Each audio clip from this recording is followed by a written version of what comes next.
माझं सोलापूर न्यूजमध्ये आपल्या सगळ्यांचं स्वागत। पंढरपूर शहरामध्ये एका तरुणीवर ॲसिड हल्ला झाल्याच्या घटनेने खळबळ उडाली होती।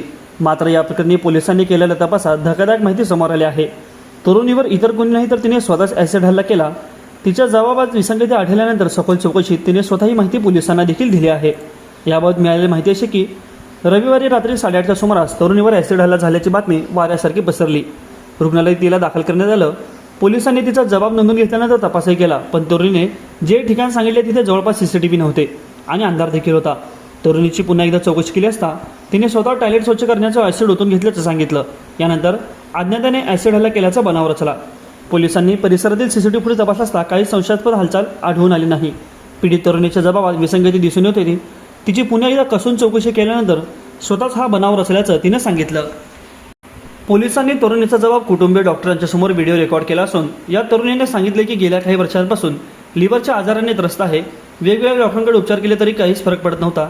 यावरूनच घरातल्या लोकांकडून टोमणे ऐकावे लागत होते। शेवटी या त्रासाला कंटाळून हे टोकाचं पाऊल उचलल्याचं तरुणीने म्हटलं आहे। याबाबतचं कारणही तिने पोलिसांना सांगितलं आहे। माझं सोलापूर न्यूज या यूट्यूब चॅनलला सबस्क्राईब करा आणि बेल आयकॉन प्रेस करायला विसरू नका।